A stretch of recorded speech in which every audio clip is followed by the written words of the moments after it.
Good evening, everyone, and welcome to the December meeting of the Durham District School Board Special Education Advisory Committee. I'd like to officially call this meeting to order, welcoming both our guests on screen as members of the committee, our guests joining us on screen, as well as those at home. This evening, we begin with the acknowledgement that the Durham District School Board acknowledges that many Indigenous nations have long-standing relationships, both historic and modern, with the territories upon which our school board and our schools are located. Today, this area is home to many Indigenous peoples from across Turtle Island. We acknowledge that the Durham region forms a part of the traditional and treaty territory of the Mississauga of Scugog Island First Nation, the Mississauga peoples, and the treaty territory of the Chippewas of Georgina Island First Nation. It is on these ancestral and treaty lands that we teach, learn, and live. As well, that the Durham District School Board is committed to working and learning environments that are safe, welcoming, respectful, equitable, accessible, inclusive, and free from discrimination while placing human rights and equity at the center. We'll begin this evening with a roll call, beginning with our trustees. Donna, if I could pass it over to you first, please. Donna Edwards, trustee for Ajax Ward 3. Thank you. And we have regrets from our trustee Forbes, trustee for Oshawa this evening. Association for Bright Children, please. Eva Kariakides, Association for Bright Children. Thank you. Autism Ontario, Durham chapter. Spencer Ned for Autism Ontario, Durham. Thank you. Do we have a representative from the Black Parent Support Group with us this evening? I didn't see anyone log on, so we'll just wait and see if Jenny logs on after. Durham Down Syndrome Association. Hi, Tara Kelly. I do not yet see our member from the Early Years Consortium. Easter Seals, please. Christina Salisbury. Thanks, Christina. And Learning Disabilities Association of Durham Region. Rowan Jarvis, present. Evening, Rowan. And our members at large, please. If I can turn it over to you first, Carolyn. Carolyn McLennan, member at large. And Donna, over to you. And Donna Edgebeen, member at large. Good evening. Thank you. And the Ontario Association for Families of Children with Communication Disorders. I almost thought you forgot me. Absolutely not. Elizabeth Daniel. Thanks. Just alpha order of the roles. That's what, sorry. And we have regrets from Kathy Keedy, and I do not see alternate online, if that is correct. Thank you. And with that, we will go over to our guest this evening, Devika, please. Good evening, everyone. Devika Mathur, Human Rights and Equity Advisor. Thank you. And we have our two transition coordinators with us this evening as well. Good evening, everyone. Shade Balajopi. Good evening as well, Braden Sherwood. Great. And then our administrative association reps. And Rima, if I may start with elementary with you, please. Rima Sati, Vice Principal at Carruthers Creek. Thank you. And Dave, that takes it over to you, I believe. David Robson, Principal, Dr. S.J. Phillips. Thanks. And then Dawn, over to you, please, for DSAA. Hi, Dawn White, Principal of GL Roberts. Thank you. And also joining us this evening, Connor, by current role, and then we'll be excited in the administrative report to officially welcome you. Connor Jenkinson, Principal of Bolton C. Falvey Public School. Thank you. And I think that captures everyone, including a note to Andrew behind the scenes for tech support and Lisa for administrative support as well. I would like to move to an approval of the agenda with a couple additions made, which were the correspondence that were circulated yesterday. May I have a motion to approve the agenda, please? I see Eva as first and Donna as second. All in favor of adoption of the agenda?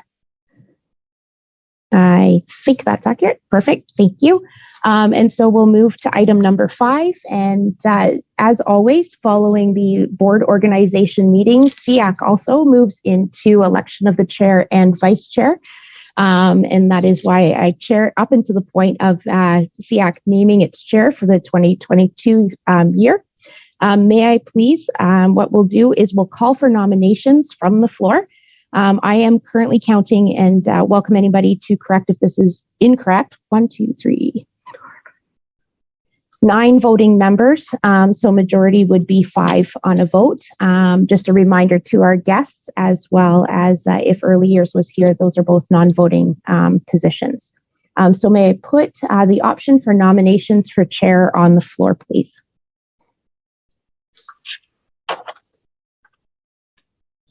Tara? I nominate Eva Kyriakides. Thank you. Eva, do you accept the nomination? Yes, I accept the nomination. Thank you. Calling for nominations for chair for a second time. And going for one third and final time, call for nominations for chair of SEAC. With appreciation, Eva has been acclaimed as chair for the year ahead. And with that, officially turn chairing of this meeting over to Eva, with great appreciation for your leadership over the past year and where you will take the committee in the year ahead. So thank you kindly for that support, and Tara for the nomination. Thank you, everybody. I appreciate the vote of confidence.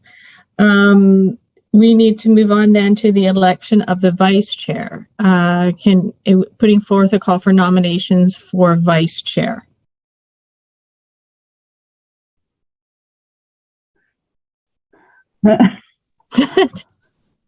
Tara? I nominate Donna Edwards. Okay. Donna, do you accept? Yes, I do. Thank you. Okay. Calling a second time for nominations for vice chair. Calling a third time for nominations for vice chair. Okay, with no further vice chair nominations put forward, Donna is acclaimed. And again, with thanks, Donna, for your service. You've been doing this for quite a long time, so we appreciate your support with our SEAC. Okay, then we will move on to the minutes, approval of the minutes from our November 18th, 2021 meeting. Does anybody have any questions or concerns with respect to the minutes from last month? Okay. Sorry, okay. My cursor was over you. It looked like you had your hand up, but it was me. Okay. Anybody make a motion then for the approval of the minutes? Spencer Renab, seconded by Elizabeth. All in favor? Okay, looks right. Okay, motion is passed. Then we will move on now to the staff report, starting with the administration report. Over to you, Andrea. Thank you so much. Our administration report begins tonight with appreciation for the value, both feedback that SEAC continues to provide into our programs and services. Your insights, knowledge, and also your generosity of time are all greatly appreciated, and together doing great work to continue to refine services and programs for students across the Durham District School Board. As 2022 begins, we are sharing 2 key leadership staffing updates that were also embedded in the department update shared with the agenda with SEAC. So this evening on screen with us, and thrilled to welcome Connor Jenkinson to the role of System Lead for Inclusive Student Services. Connor is transitioning from the role of his position currently as principal of Bolton C. Falby and brings tremendous experience both in terms of supporting kids with special education needs, where that centers the students in care of programming for both their learning and well-being. So Connor, just thank you so much. We're looking forward to you officially joining the team on January 3rd. The team also recognizes the tremendous career that Dr. Steve Graffey has had with the Durham District School Board as he transitions to adventures ahead in retirement. I think there are ski hills calling him over in Quebec.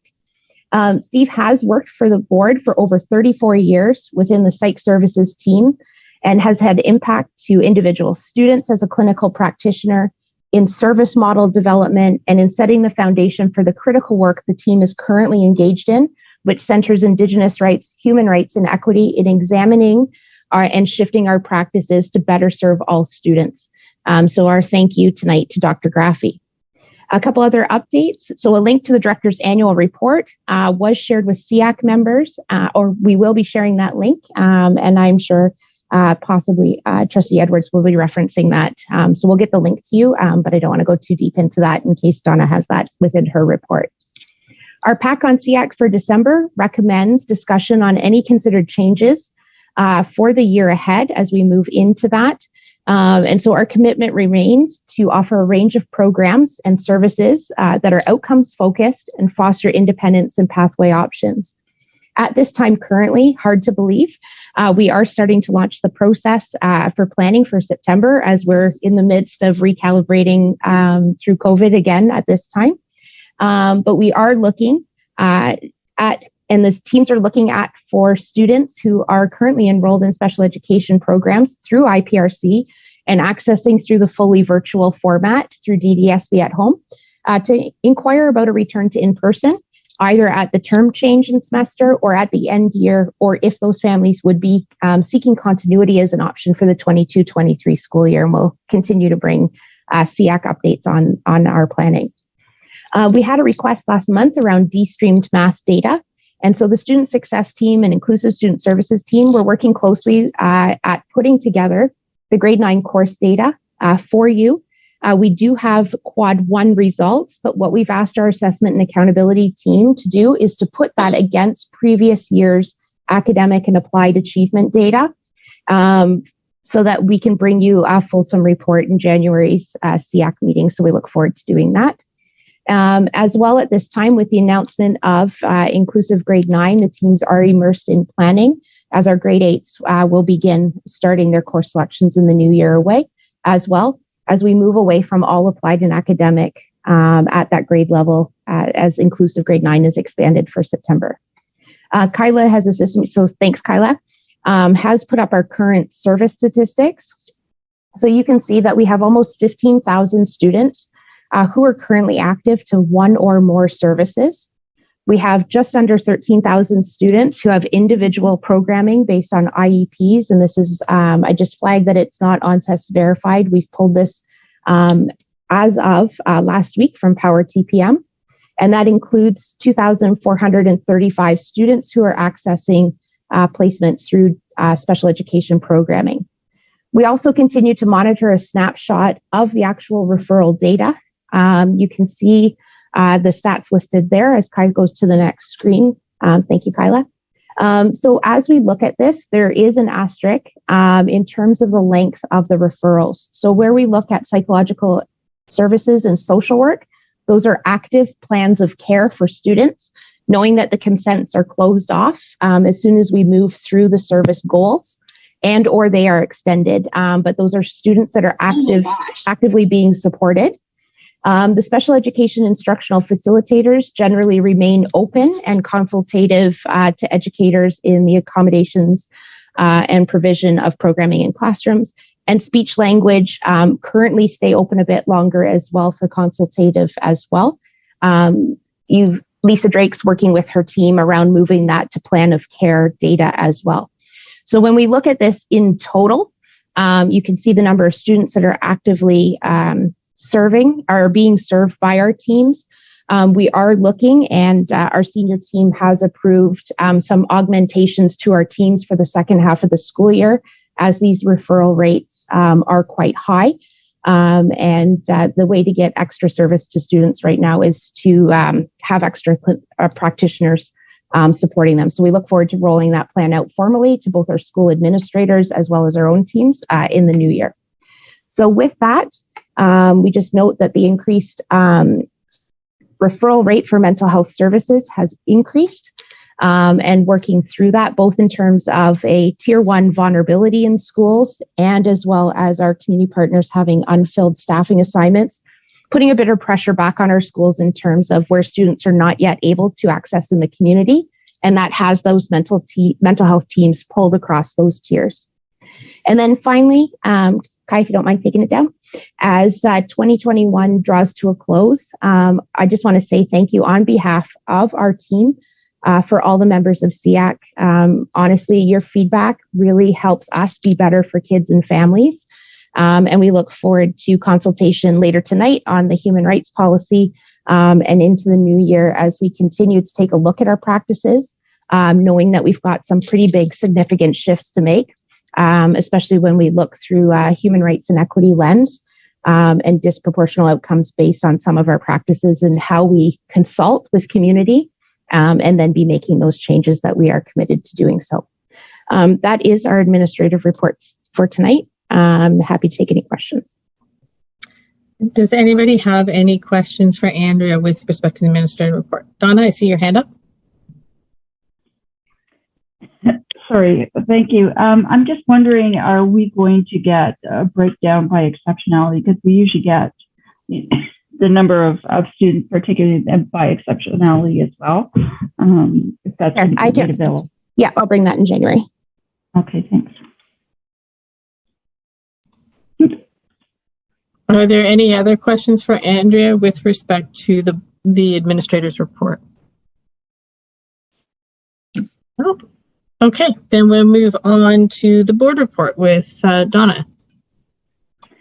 I actually wasn't going to go into great detail as far as the director's annual report because it is available online for people to read. But we did have our organizational meeting, and it's basically almost status quo with as far as your chair is Carolyn Morton, vice chair is Christine Thatcher, vice chair standing is Patrice Barnes, and myself as chair of finance, and the various committees. And as you've seen, I'm back for Siac, as well as Darlene is back for Siac as well. So it was pretty much status quo.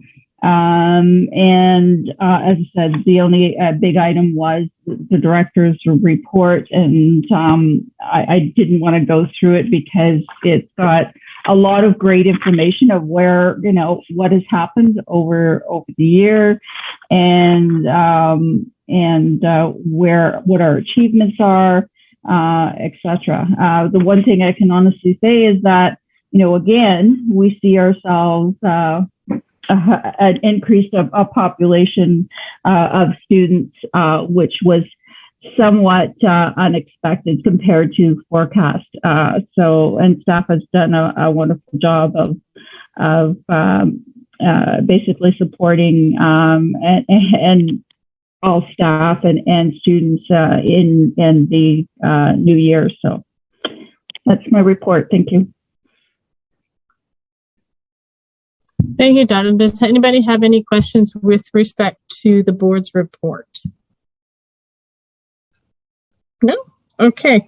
Then we can move on to the Inclusive Student Services Department report with, I believe it's Kyla. We'll be giving Thank you, Eva. Yep. Thank you. And actually, we're going to be able to tie in our presentation to the report this evening, since the bulk of it was very much related to our two guests this evening. So just highlighting that Andrea has also addressed a couple of pieces through our big thank you to Dr. Graffi as he retires. But really the bulk of this evening is wanting to be able to share an update around our transition activities that have been occurring. Most recently, our event last week, and we've got Braden who's going to speak to that. So I'm very excited to introduce that you've seen both Braden and Sade before in the past separately. Now you're going to see them both together as they are now joined as our duo of transition coordinators. And so we're going to hand it to Braden first, and then I'll introduce Sade next. So go ahead, Braden, when you're ready.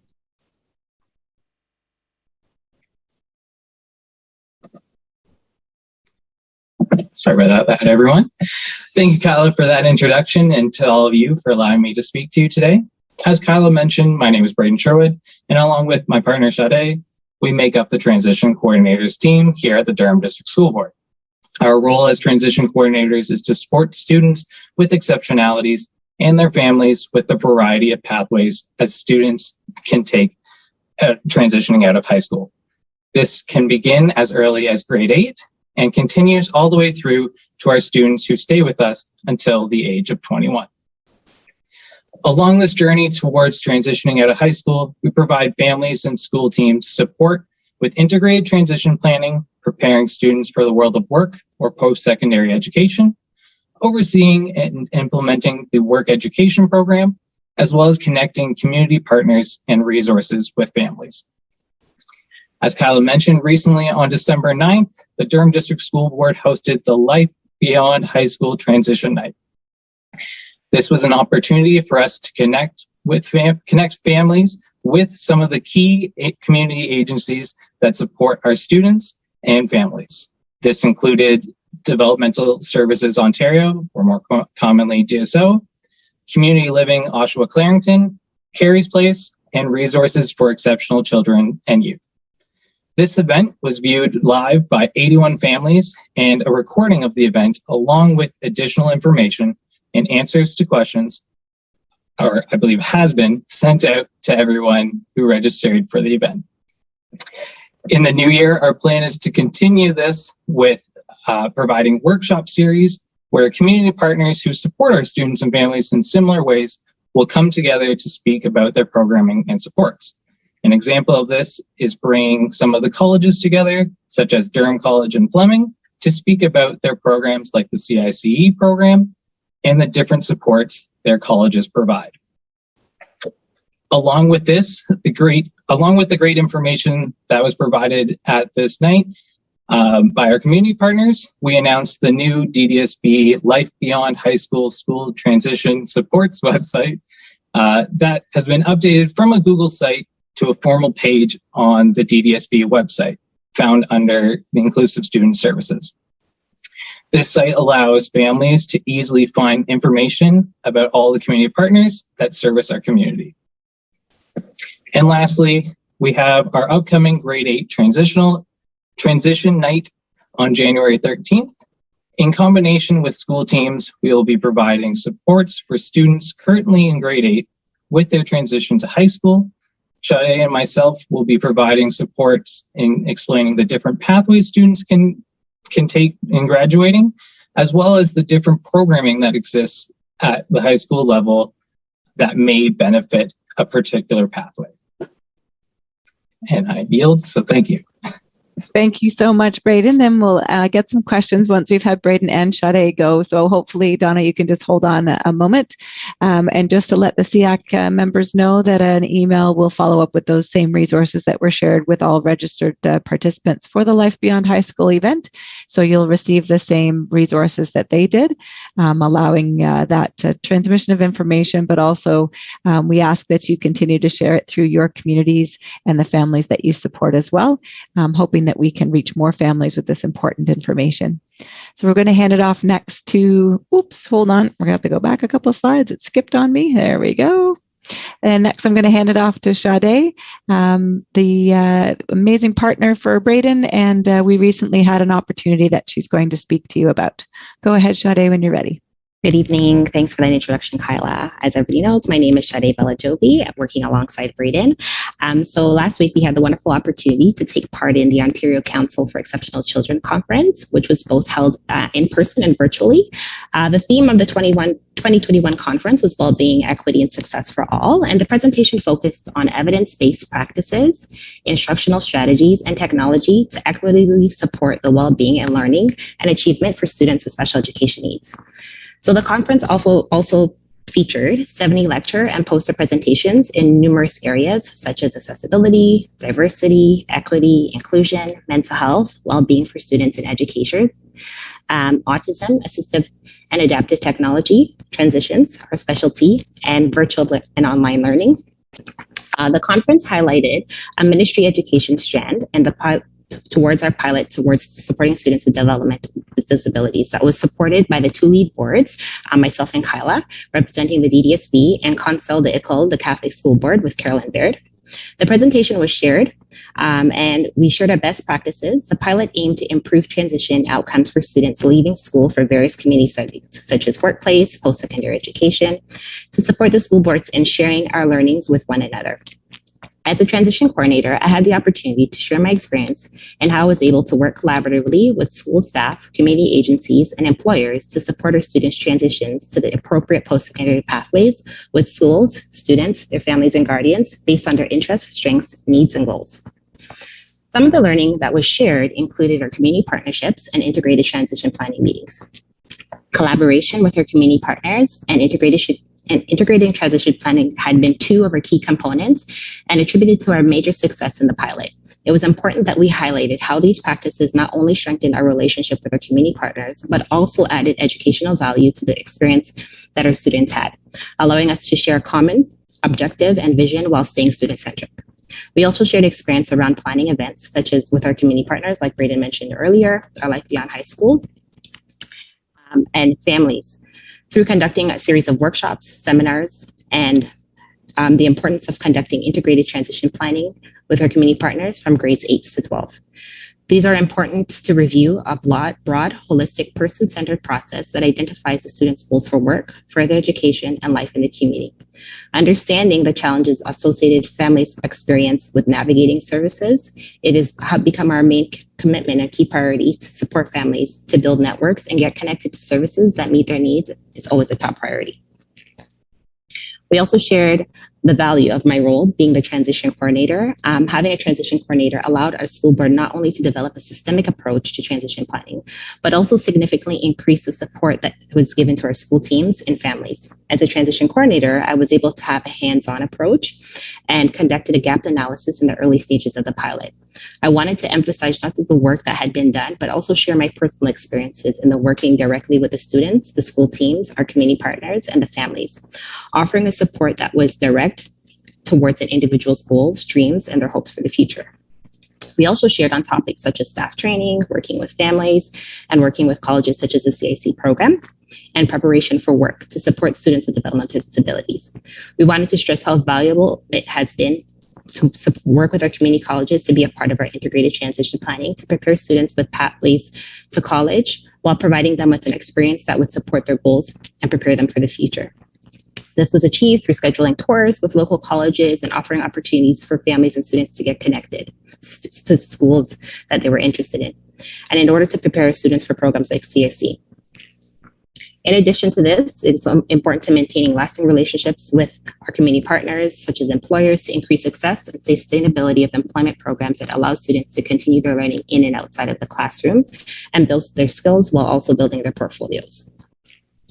I recently received a letter from Anita Bennett, the Director of Special Educating, noting that the ministry has received positive feedback from the attendees of the conference, and I am pleased that there was a great appreciation, not just from our support in the presentation, but also being a part of the pilot.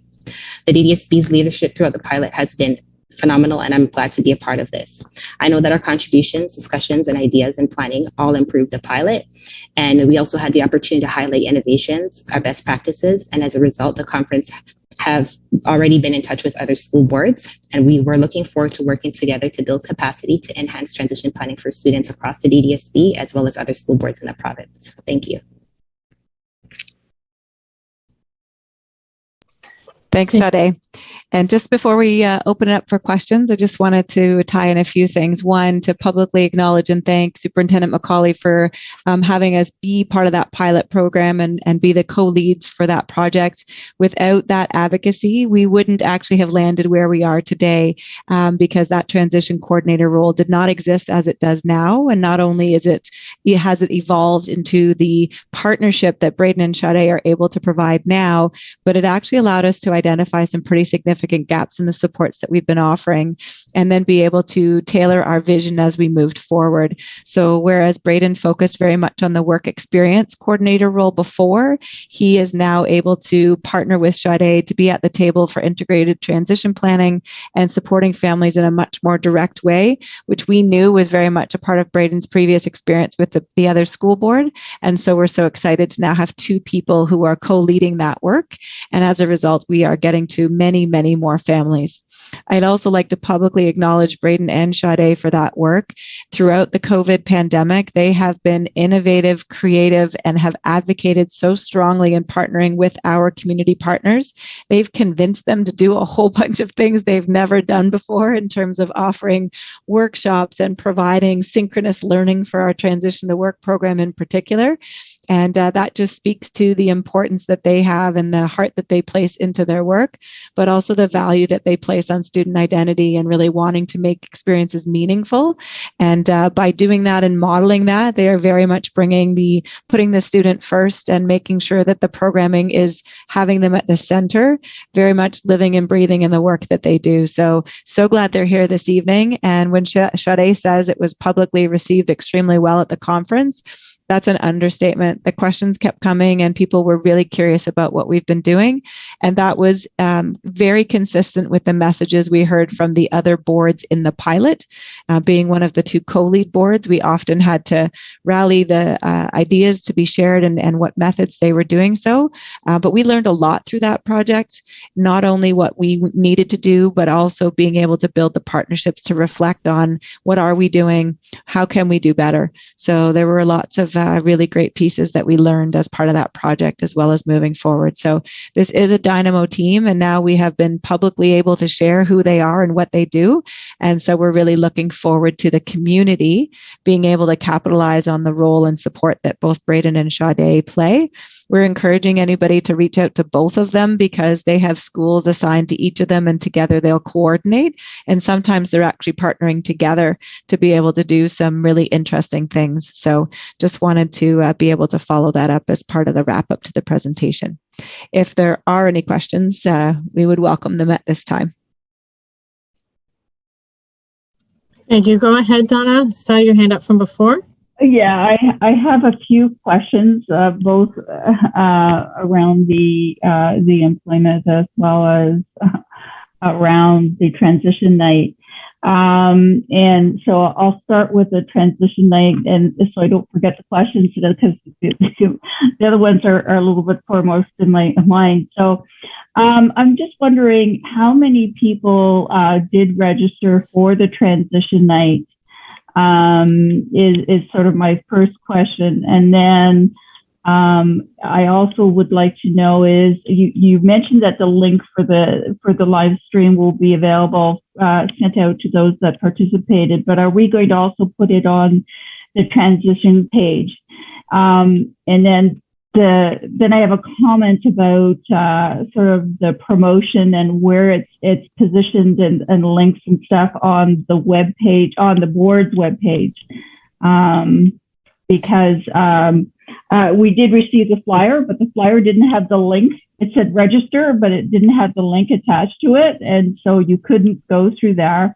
I've searched the day before the transition night, and I couldn't find it anywhere on the calendar. When I did a search, it did not come back to find transition night.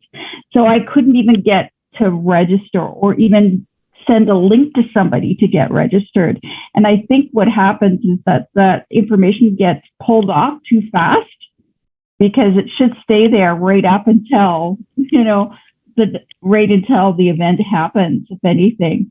So those are about the 3 questions on the transition lane. So Eva, through you, I'll respond to Donna if that's okay. So a couple of layers. I know that there definitely was a link within the PDF that was shared, but unless you hovered over the word to show you that you needed to click on it, there was confusion about whether it would take you where you needed to go, but it absolutely was linked in the background. It was also It was also shared through a variety of different social media platforms. In fact, every single one communicated through our partners in communication, and they did a full deployment in all the different platforms that we use. But as always, Trustee Edwards, if there's ever something comes from Inclusive Student Services and that you're having any trouble with, don't hesitate to email us or reach out in any way. We certainly could have supported the registration well in advance or the day of, or even 5 minutes before, to be of help to you. So please don't hesitate to ask for that support. But yes, the recording is being made available. It is going to be shared through the CERT bulletin that's going out tomorrow morning, so that all CERTs will have access to the link, which has also been shared. The website link has been shared once already, is going a second time this week. The recording of the event will be shared, as well as the question and answers that were offered from the audience, both in the registration. They had the chance to ask questions, as well as during the live event itself. And so the most important thing is that our transition coordinator team can support those connections. But our new website is the same, similar in terms of what its content includes, but that link has all sorts of connections to all of our Durham Region community partners, which is the most important piece, is helping parents and families connect to those agencies to learn more about what they have to offer, because we want to ensure that they are making those connections. One of our most significant learnings when Sade was able to come on board through the pilot project was that Community Living in particular as a partner was not invited as often as we would have hoped, or as early enough to the table for integrated transition planning. And that was their feedback as well as the feedback from families. And we corrected that within the first probably 3 months of Sade's work.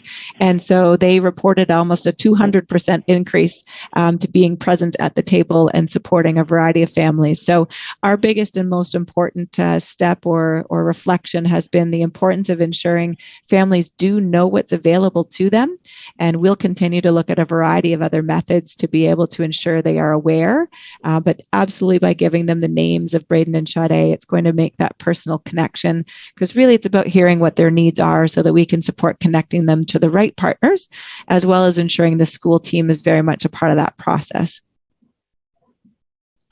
And thank you. And just so I did hover over. There was no link, and I did send an email, and I got no response. So that's where otherwise I would be bringing it up. So, anyways, but again, you didn't mention that it was going to be on the transition page as well, the live stream, because I think it's very important. It's great to send that out to people that have registered. But just for those people that might have forgotten about it and couldn't, it'd be a great to be able to view that as well. So, and it's accessible for everybody on the board's website. So that's why I was asking it will be on the transition page as well. Understood. And again, through you, Eva, one of the important pieces we'd also like to ensure, though, is that there is that connection from the school team, which is why the CERTs and the program teachers are being provided the copy. They have a variety of different ways that they connect with the families that they serve and support. And so wanting to be able to not just share a link, but to be able to share an explanation and a connection as to what the value this particular event might hold for them. We also encourage families to come on an annual basis, even as young as grade 8, recognizing that there can be an awful lot of information that they need to process and work through to figure out what's going to meet their needs best. And so when we had our in-person event, which we very much hope to get back to someday, we had a number of families who would come every year till they approached the age where they really needed to make that smooth transition to life beyond high school. But I do hear you, and we absolutely will reflect on where those resources will be. For sure, the website is connected to the transition coordinator page, but we also don't want to lose sight of the important connection of the school team to the families, and that liaison that we can offer to those community agencies and partners. So we will explore it, but absolutely we are continuing to make sure that school teams have the info and they can build those bridges for families so that they aren't overwhelmed in the process as well. And apologies if somebody did not get back to you, Trustee Edwards. That would never be our intent. And okay, so moving on to the pilot project, and I've heard wonderful things. And thanks to Sade and Braden. I'm just wondering, what sectors have you been able to do some work on, provide employment opportunities or navigate for some of our students? Is it mainly the service industry, or just wanted to get an idea of what sectors have you been able to have our students be part of the employment programs?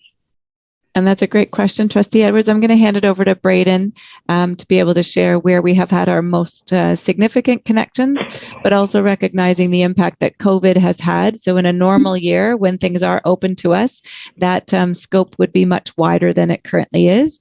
We are having to support our students by ensuring they have fewer employment experiences because we want to protect their health and safety. So where we would normally have a wide variety of them, we've had to narrow the scope in terms of how many in a short term, or a repeated one where we might have said multiple placements within a short period of time, just wanting to support them in the middle of the pandemic as well. But Braden, anything else to add would be great. Yeah, so the service industry tends to be the predominant area that people do their work experience with. Everything from your retail to a little bit of hospitality, as well as like maintenance. That would take up, even in a non-COVID year, I will admit, is the vast majority of the jobs that students participate in the work education program. This can vary, especially depending on where you live. For instance, in the north, there's a lot of students that have worked in a little bit more like automotive and kind of mechanical stuff, where they're helping out at an auto body shop, but that can also happen just the same, and whether you live in Oshawa or Pickering. So the vast majority are definitely in the service industry, but there's a bit of like an asterisk with the odd job there. And I appreciate that. And I understand COVID. I mean, it's been a very trying time for everyone. The fact that you've done some really different initiatives to get our students out there, that's been really great. The other question I have is that have you done, or will you be doing any work on to some of the linked to some of the employment agencies that are out there that are specifically there to help support people with disabilities, if you've outreach to them, because some of those agencies need training themselves. Thanks, Trustee Edwards, and Eva, again, through you. We definitely have a number of agencies and partners within the community that do have a variety of programs and supports that they do offer around employment and employability skills. And so because of the close partnership that Braden and Sade are developing with those partners, they're also being able to add a layer of, that filter, that building of capacity and that growth. So we're doing it sort of within house, but we're also supporting the layers of community so that they can support in better ways or continue to build their own bank of resources and their own tools and challenges that they work through. So we'll continue to do that for sure. We hope to be able to do it at a much greater scope and scale. But I would say that partnership with the CICE program in particular has been a significant one for us. And not to say that all students are going to move forward into the CICE pathway, but in the partnership that Braden and Sade have had with Fleming and DC in particular, they've learned a great deal about what else we can be doing in our planning and in our supports to be able to adapt our own programs like our transition to work program. And they have lots of great ideas about how we can continue to evolve them once things get back to a more normal practice. So again, those were things we weren't doing before that we've definitely done them to a much greater scale, but we're not finished yet. And one of the things I love about Braden and Sade is they are always thinking outside the box, and they are always trying to be responsive to the kids they serve. And so they are looking at how they can improve those bridges and look at new ways to do that work. And so I have every faith, Trustee Edwards, that they will continue to support those agencies in doing better while we also build our own strategies and skills within the board. And I know in our recent participation in partnering with the Ability Center about looking at accessibility in all facets, we are coming up with some new ideas about how we can leverage some additional places of where employment experiences within Ddsb and within our community opportunities, how we can evolve those and better them as well along the way. So lots of great things planned. We just need to get through our current situation to a point where they are available to us. Thank you so much. Thank you. Donna Edgbein, I see you have your hand up. Thank you. I just had a question regarding transitions. It's kind of a big piece for me, being at Durham College. So I was just curious, two things. One is, when you're doing your partnerships with some of the community agencies, specifically with ASD population, we have found we struggle a little bit with funding from ASD communities, because it's always up and down, right? I'm sure a lot of you can nod and agree that that makes it really hard. And so, for example, at Durham, we have social skill and life skills just at the Access and Support Center, not the CICE, but we welcome the CICE students into those groups. And that works really well. The problem comes in when we're trying to get somebody to help them navigate outside of CICE. So it's actually kind of hard to get into CICE. I'm not sure if you have to have a lot of different things. And sometimes people go into CICE. So as an example, they take 20, 40 students a year at Durham, for example, because it's very labor intensive, those programs, and they're trying to expand them as an example. Access to Support Center, who supports all exceptionalities, generally not developmental disabilities. Sometimes mid-diagnosis does end up transitioning from CICE to us, or we have some students who do very, very reduced course loads, but we service almost 2,400 students. So a lot of funding, and we're struggling a little bit with that ASD component for helping them, because we have a partnership also with our residents. I'm not sure if you know that part, for the ASD population. And so we're trying to integrate them to give them those learning opportunities. We train the RAs, etc., but there is no community supports that can come in for some of those higher needs ASD populations. So I'm just kind of putting it out there because you may not know it exists, but it does. The problem is we have funding problems because we don't control things that aren't academic related. So those pieces outside of classroom hours, those are the pieces we struggle with. And so we get partners, and then that funding goes, and then we get somebody else, and then that funding goes. So it is probably an issue that you might see, but just to kind of put it on your radar when you're looking at those transitional programs.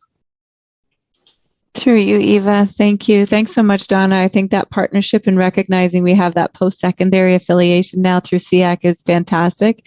And I know that's another layer of Durham College that we can add to the partnership that Sade and Braden are building.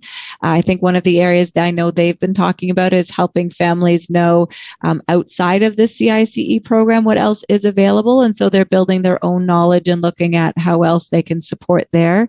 To the comment around CICE being a little more challenging to get into, absolutely, the number of spots are limited for sure.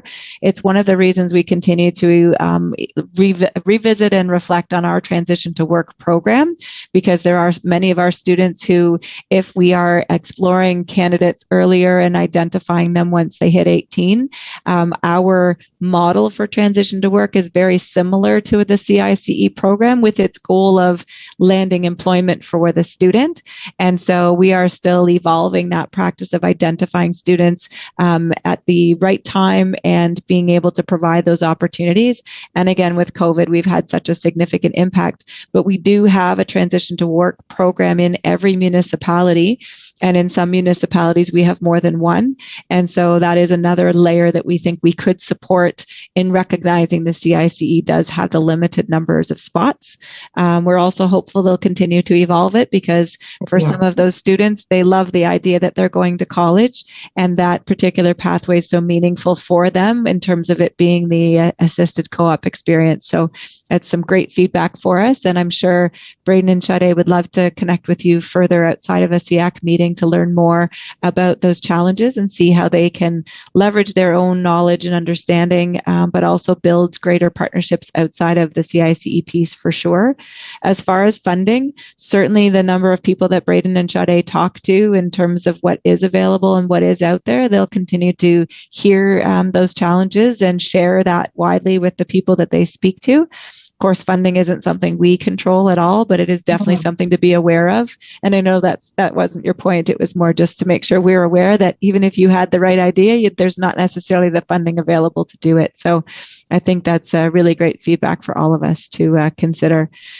So again, the team very much appreciates the information, and I'm sure would love to connect with you further and brainstorm and collaborate.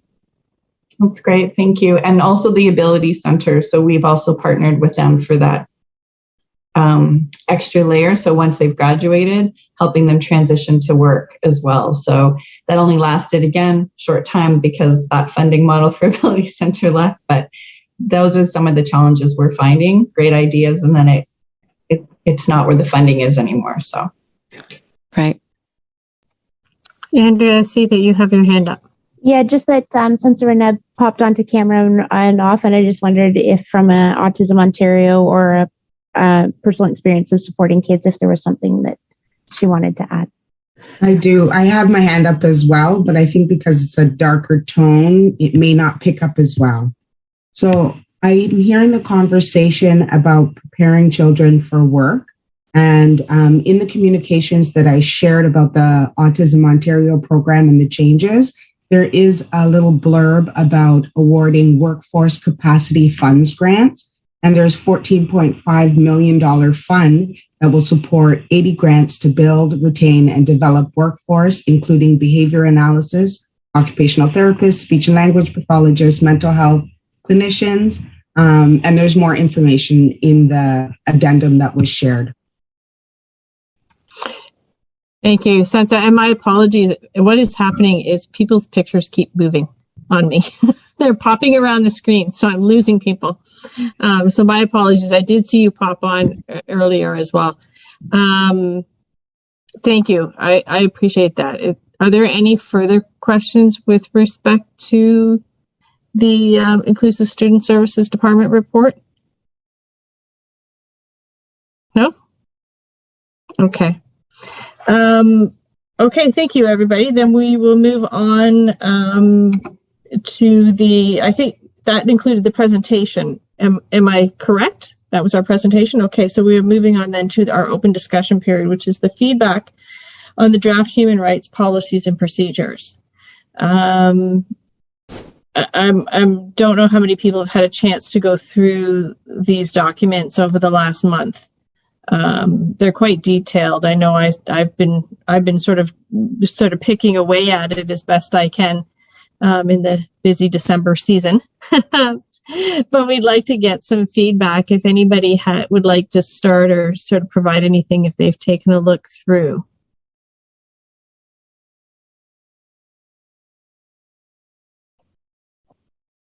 Nobody? I know that I've gotten through the first few of the documents, the first few of them, and I know there was a couple of points along the way that I had made, but more so a lot of it had to do with comments.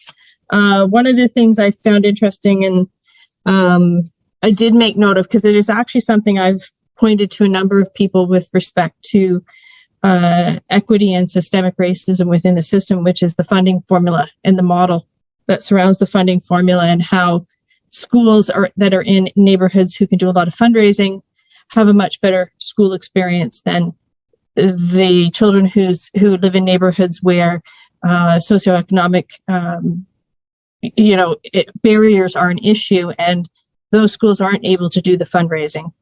And so those students are missing out on the sort of the extras that a lot of students enjoy, like the up-to-date libraries and newer technology and all sorts of things that SCCs will buy for school. I mean, one of the questions I would have is how that gets distributed better or more evenly, or because I know my understanding right now with the way the system is set up, that if a school fundraises, it has to be spent at that school. It has to be spent in the year it's fundraised, for the students who are there, because it's supposed to be for those kids. So I'm curious, because I'd like to see a change in that. That's something that is close to home for me in a lot of ways, and I know probably to a lot of people. So I'm just curious as to what the thoughts are around that. Go ahead, Andrea. So through you, and if that's okay, Devika, is that right? Thank you. So it's a conversation we are also having as a senior team, and I think one of the key principles is that public education should be cost-free for families. And so often when we look at school-generated funds and how that comes both through sometimes the provision of services like lunches and things like that, and variability during pandemic, but also those other opportunities that can generate funds, such as fundraisers. Those sit outside of the control with trustees' approval on budget, and then how we operationalize that to schools. So Associate Director Dave Wright, who most of the team has met, is working with the committee to just look at options on whether we need to differentiate the school block budget model based on factors inclusive of different factors that we may bring into it, such as the ability to fundraise. But again, looking at options, but really it is around that principle of public education should be freely provided for all students. And so how do we make sure that there is equity of access and opportunity across all of the schools in the district? Okay, thank you for that. Does anybody have anything else to add to that for open discussion period? Because I'm hoping that everybody does get a chance to go through this and provide feedback, because there's a lot of sort of important factors. You know, for example, going through the draft procedure with respect to human rights, inclusive design, and accommodation practices. One of my first comments that I sort of had came up around undue hardship, and you know, and that being in there. And I think there needs to be a focus on, you know, sort of making sure there's an understanding of what undue hardship actually is, the bar that the high bar that it is, and what it takes to meet that, because it's very narrow criteria, right, to meet that bar of undue hardship. And essentially it has to do with either funding or finances. For the most part, there's not a lot of wiggle room as far as you know, sort of that. If you go back to the Human Rights Commission's policy statement on that, so I think it's important sort of to find that, and for people to understand what that actually means, and as far as their roles and responsibilities go. Yeah, Elizabeth, I see you. Yeah, I think there was a public information session that happened just a few days ago. I was wondering if there was any questions or information that came out of that might be worth sharing and discussing here.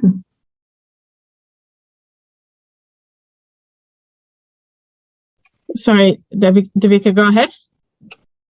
Thank you. Yes, we held a public information session open house on Monday this week.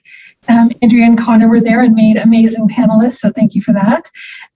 Some of the questions that came up were mostly around concerns with an internal investigation process and how we ensure that the process for investigations is fair and unbiased.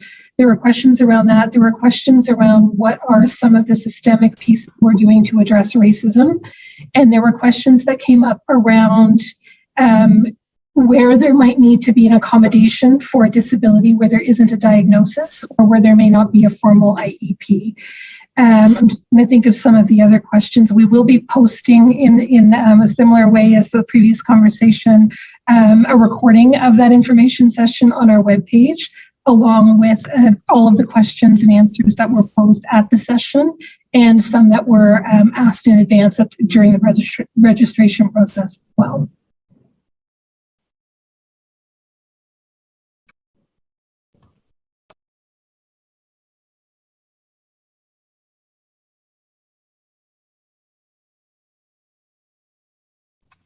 Donna, go ahead. Yeah, just on the comments around a fair process, because around, and especially when it comes to once the decision is made, is also a fair appeal process. And I can only tell you if that there's been a couple of recommendations that have been made through the K-12 SDC report around an appeal process, and I think now we're looking at finalizing the report based on the feedback we received.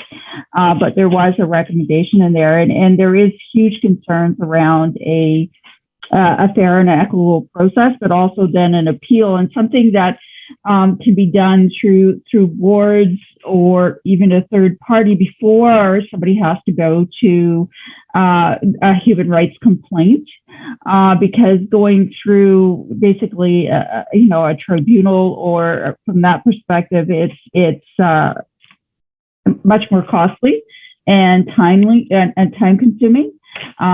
So that's the thing, is that if we're looking at that, to really look at that process, and also an appeal process, because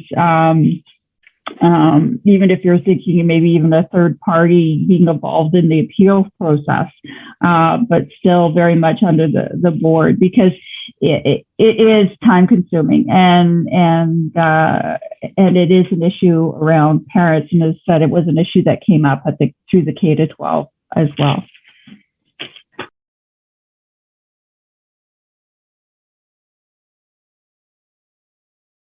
Sorry, Andrea, I saw your hand up first, and then we'll pass it over to Davika after. Please go to Davika first. Mine is Davika, go ahead. To a question. Thanks. Mine's actually in response to a piece that you raised earlier, Chair, about undue hardship. So I'm happy to go in turn. Oh, please go ahead.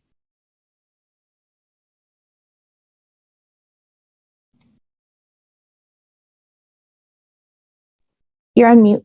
You're on mute. Sorry. Just to go back to the undue hardship piece, I'm in the high threshold that it is. I do hope that the procedure does indicate that, and what the factors are that will be considered, and recognizing that it is a high threshold. The other piece that we've added to the procedure as well is that when a decision maker, a principal or a superintendent may feel as though an accommodation request may be approaching undue hardship, there is a requirement for there to be a consultation with human rights expertise and others to make to factor in a number of things before that decision is made. So it's not one individual making a decision on their own. The decision is made in consultation, it's documented, and there's a rationale for it that's communicated to the parties involved, but recognizing again that it is a very, very high threshold. But we just want to make sure that there's no one making that decision out on their own without consulting with others first. Thank you. Yeah, my concern is just around that, is that there's an understanding of that within the school itself, right? Because I think that's a very important piece for all employees, staff and admin and anybody in the schools to understand. So, Andrea, you over to you. Donna, is that okay, or do you want to ask your question? It's okay to go ahead? Okay. So Donna had just inquired whether the board provides accommodations under good faith. And yes. So our goal is always least intrusive means of support, least restrictive to students, least restrictive to families, as well as staff. So for our kids, our goal is always early intervention and accommodation as best practice. So it's around elevating each student as a whole human being and celebrating identity, gifts, strengths, and then addressing in areas of need. Hopefully, our will is always to do that through increasing universal design for learning, and where that is not yet meeting needs, through accommodation. And then if that is not yet meeting students' needs, then we move into the other considerations. But it does not require diagnoses or formalized process that way. We try as early as possible and responsive. And in the last couple of years, we've actually changed our language in terms of it's not that the student's not meeting with success, it's that the program is not yet meeting student need. Putting the onus on the adults and the educators in working with the student and their family and caregivers to figure out what is the program puzzle pieces that need to come together to elevate the student and address in areas of needs to let their skills, knowledge, and ideas shine. Thank you so much, Andrea. Interesting enough, I don't know if anybody on here has seen it, but I highly recommend you watch it if you haven't. There's a video on YouTube called "Kids Do Well If They Can." And it's fantastic, and it really changes the mindset on how you look at the things, and that children generally want to succeed, most people do.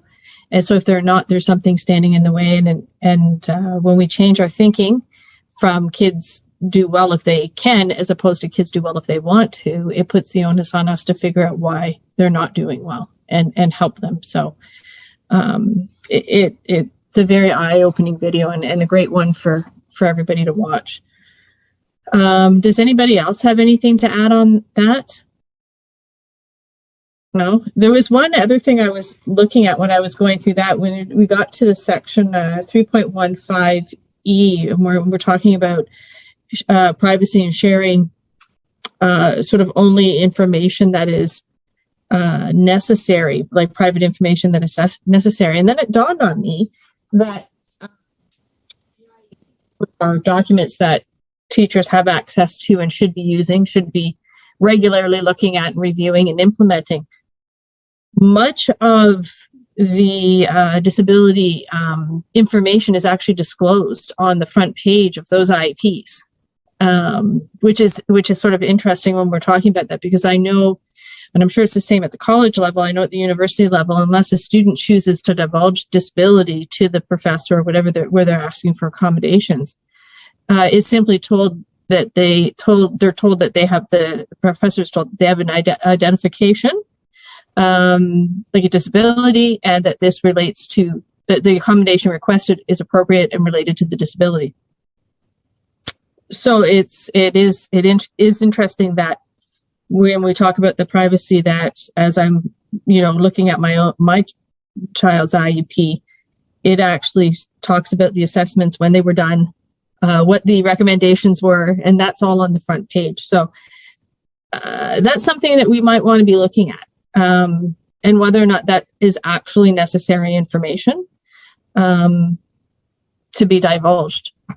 Sorry, Donna Edbean, I see your hand up with regards to that as well. Go ahead. So it's a big topic for me. I spent a lot of years working for the board in special education, and then had the opportunity to work at the ministry and then at the college and university. So human rights is basically what I do every day. And so you have a very strong point, Ava, about that. And I can tell you that all of post-secondary education, because of the ministry, all of that had to be changed around 2014. So that wasn't on there. There were some places where that diagnosis still existed in post-secondary. So the way it's done now, it's a much simpler process. Having written many 30-page IEPs in my life, I appreciate the simpler, what does the teacher/faculty need to know? So we would have something that says faculty accommodations, and then testing accommodations, and we have processes for all of it. We also have a guide that explains what each thing is and the responsibilities. And I think that's unanimous among most post-secondary institutions. It's a nice way to go. I know all your certs would appreciate it. But that documentation, those pieces, because we use your IEPs, right, in post-secondary to help with history provision to provide accommodations. And so those pieces of information are very helpful when parents lose their documentation, which they generally do by the time they get to us. So having that testing information is important. Not necessarily sure that it needs to be, like you said, on that first page. Maybe the accommodation plan is like a simpler page, and then that other stuff stays in your manila folder at the back of the OSR for the certs, etc. Just as a thought. Yeah, and that was sort of my thinking exactly, because one of the barriers that I hear a lot of parents bring up when they're talking about their kids, and reluctance to have testing done and receive diagnosis, is they're afraid of the label and the stigma and that unconscious bias, and in some cases not so unconscious bias that goes along with that. So when you have, on the very first page, areas of identification, and you've got things on there that relate to, could be a learning disability or behavior, and behavior, again, that's a wide area, but it's often perceived as a problem, right?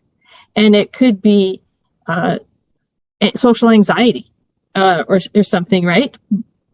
So there's there's sort of issues that go around having that and barriers actually for parents because they know that the teacher sees that kind of information, right? Whereas if a parent is assured that the only thing the teacher is going to know is what accommodations are in place and not what the actual diagnosis is, they may feel more comfortable in actually going through and getting their child the assessments that they need. That's just from my perspective. That was just one of the things I kind of zoned in on a little bit. Andrea, I see your hand is up on that. Yeah, I think it's very relevant and important conversation. Absolutely. So we have a lot of conversations about student privacy, especially in inclusive student services, where we work alongside regulated health professionals, right? So where we have the Healthcare Act, even in terms of consent and informed consent coming up against the Education Act, because there's a couple of points where they're actually in conflict with each other.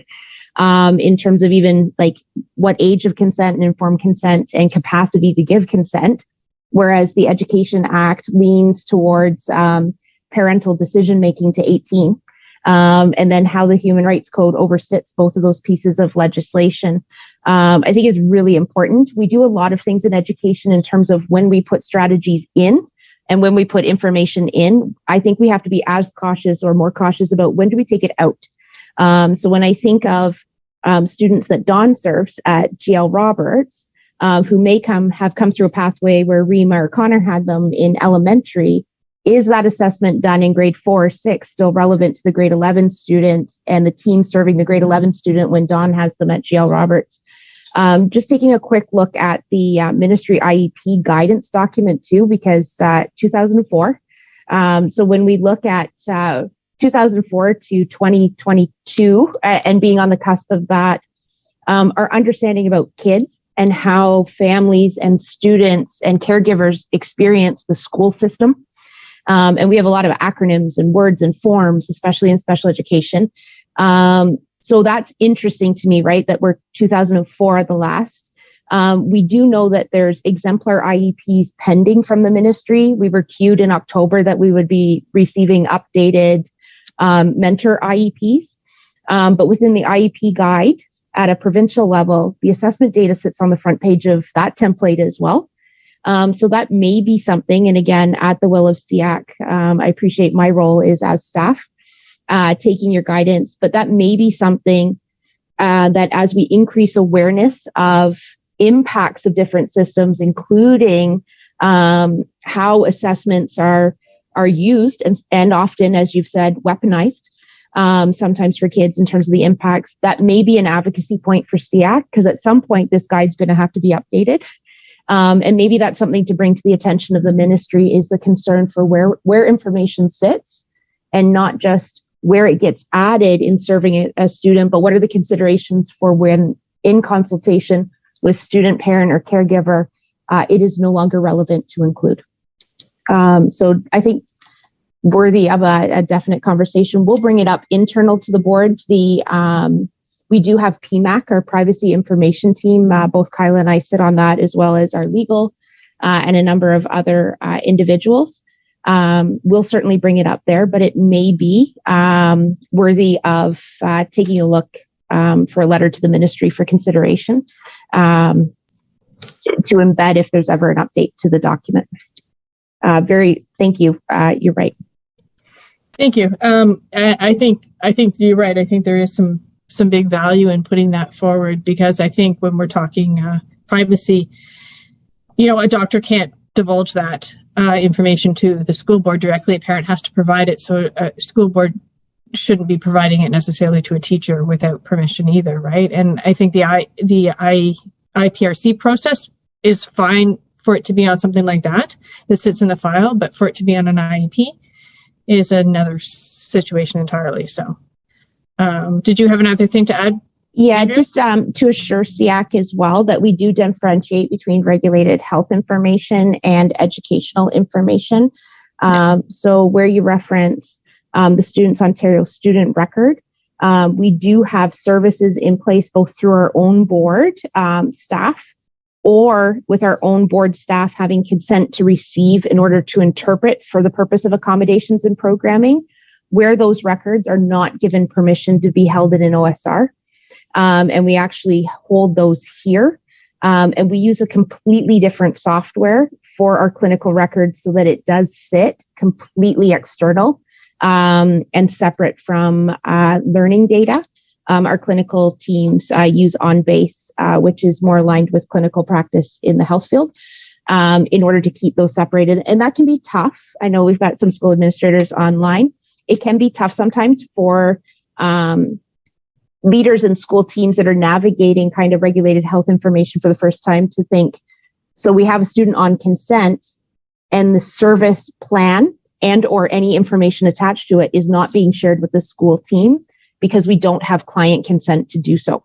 And that can be a tough, piece, because we say gather all the information you can in order to support the student. But we are, with our staff that are regulated health professionals, that privacy component of accessing a healthcare service, even for the purpose of educational access, which all our staff work under that guidance, which scopes their clinical practice a bit to that.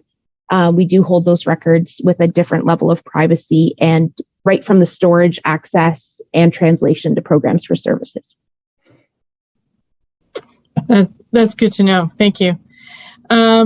So I guess I'm going to put that out there then. If somebody wanted to make a motion to write a letter to the Ministry of Education, asking them to consider reviewing the information on the IEP, where it sits, and what is really relevant to be on the IEP, and what should be maybe kept separately in the student's file, not shared, sort of year over year with each teacher.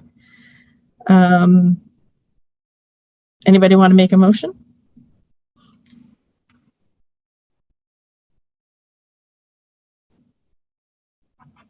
Senator Renette, thank you. Any seconders? Donna? Okay, all in favor? Okay, motion is passed. Does anybody want to take a stab at writing that?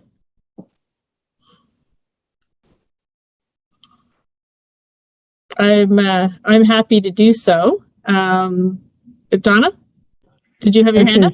I was going to say that if you want, I can give you a hand. I feel like a broken record with this whole K-12 SEAC because, I mean, we've got a slew of recommendations around IEPs and again, the guide for IEPs because it is, and actually even the IPRC process. However, we didn't want to get into making recommendations to change the legislation without in our recommendations, because that's something that they would have to decide, even though we know that there's huge changes that need to be made to the Education Act and some of the regulations, because of how old they are, and they do not reflect, have not been gone through under the lens of a human rights and equity and inclusion lens, because when they were created. So, everything that you're saying is things that we have said in some of those recommendations, and have had major comments on through the process. So. I'd be happy to help you out as well. Okay. Do you want to then maybe take a shot at doing a draft, and then I can take a look at that draft? Sure. Okay, that's great. Perfect. Thank you, Donna. I appreciate that. So I had to switch sections here so I can plug my laptop back in. So the scene's changed. Okay. Does anybody else have? Oh, sorry, Andrea. I see you have your hand. No, it's okay. It just, when it comes to privacy for our students' information, that's something that the team takes very seriously as well. And Donna, we would have team members that would offer to provide some of the information about how we protect regulated health service-related information as well. If you want me to get a couple paragraphs to add into that in terms of that differentiation and consultation with school teams. That would be much appreciated. Thank you. Thank you. I noticed that we had Dr. Stephen Graffey join us. Welcome. And congratulations on your impending Thank you so retirement. Thank you. Thank you. Do we have anything else to add at this time with respect to the consultation? I just wanted go ahead, Sensi. Yeah. I just wanted to thank Devika again, because I've seen her quite a few times at different venues going through this consultation process, and always she's so open to the information that she receives. But Devika, before you leave, if you could repost the survey link and the email address, just in case something comes up and we can connect directly with you. Thank you so much. Appreciate that. I would suggest moving forward that if anybody has for you know through the SEAC consultation wants to provide their input via email to myself and Andrea to send through to Vika, that would be great, because I think the more we take a deep look at this and provide that consultation is sort of important, because there's things that jumped out at me that I hadn't really thought of before until I started reading this, and then thought, well, that kind of conflicts with this over here. So, and so if we could do that, that would be great. Thank you. Okay. Oh, there's the links, and the links have been added to the chat. Okay.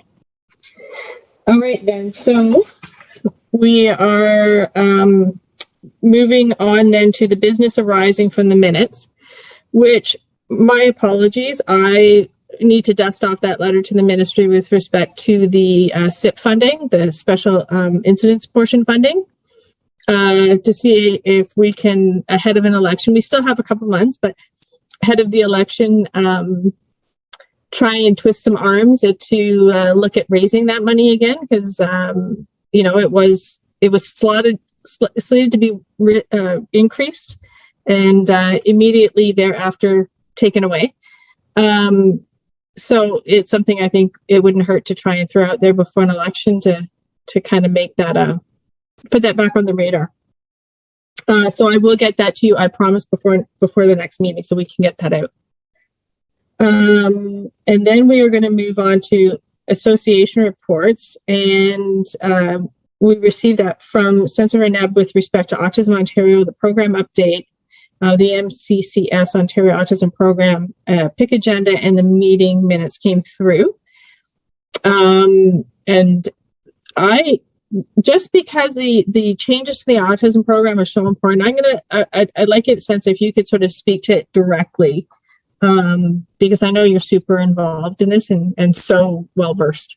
So I would like to say that I stole these letters. These weren't shared by Autism Ontario, but from the families that we serve, that I serve in my work position, shared them with us so that we have the information, and I thought I should pass them along. So they are saying that the services changes will happen. So clinical services is going to have a new name. It's going to be the needs-based core clinical services, which is the basis of the OAP program. There are some changes that are coming in that I actually am looking forward to. And for SEAC purposes, that would be the transition to school service that I have heard in the background is supposed to launch in March and be implemented this next JK year. As of right now, they have not named which associations will be supporting that program as yet. We're looking for that information to come out early 2022. In our letters that we sent off to the ministry, we asked directly about the intake service, the independent intake organization, which has been named now, and it's a partner. The Asserta Services, McMaster University, Autism Ontario, and Healthcare 365. They're going to be working together to administer the public programs. And I think with that list of partnership, it also addresses some of the concerns we had about who was going to be that independent intake organization and what kind of background skills they would have.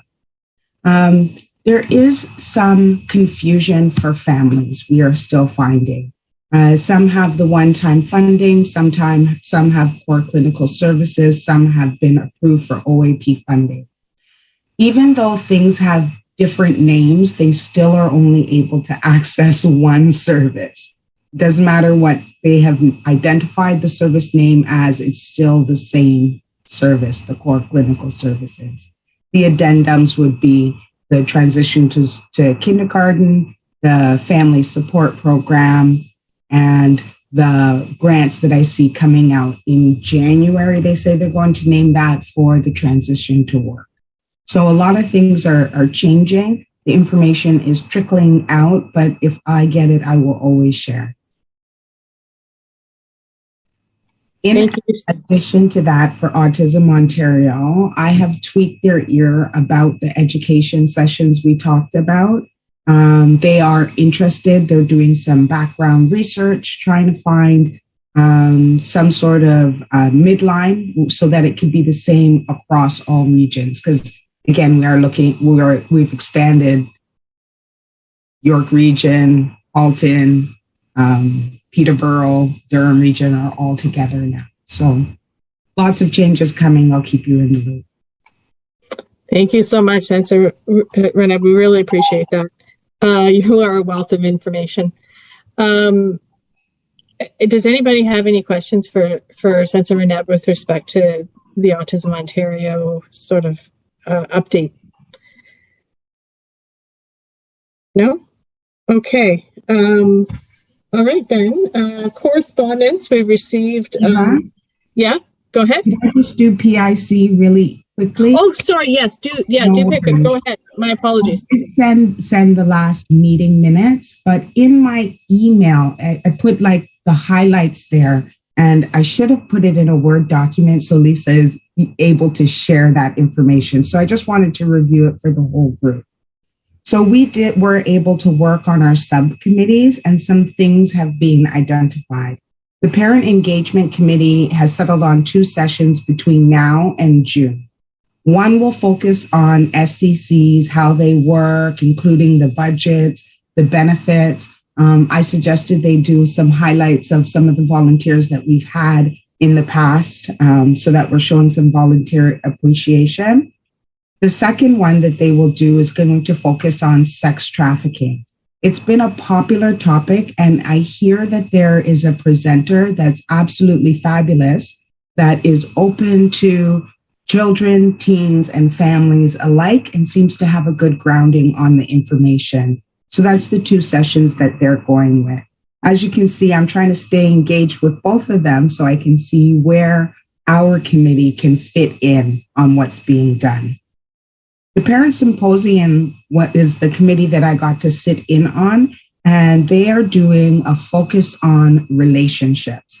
One of the things that some of the representatives who are teachers have said is that because our students have had so much time at home and haven't had time to practice their skills of negotiating friendships, we're having things escalate into a conflict situation faster and without valid reason.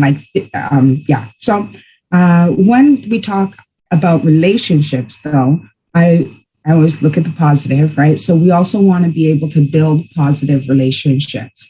And when I looked at relationships and thought of SEAC, I thought that we should be there to help parents bridge the gap between their relationships and accessing special education for their children. So whether it's just a booth at the symposium that has our handouts and somebody to talk to, or we actually have a presentation on how we are changing our practice in inclusive student services to focus on the relationship between the families and the schools so that all needs can be met.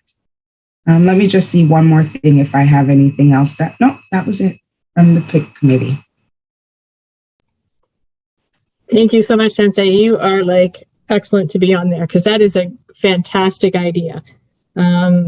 I love that. And also, there may be opportunity for us to look at a presentation with respect to bridging relationships between students with special education needs and sort of students without those special education needs as well, and how we build those relationships between the two.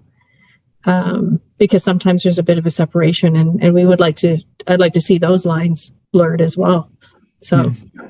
And we are looking at a virtual format again. All of this stuff is virtual because we don't know what we'll be allowed to do in the near future.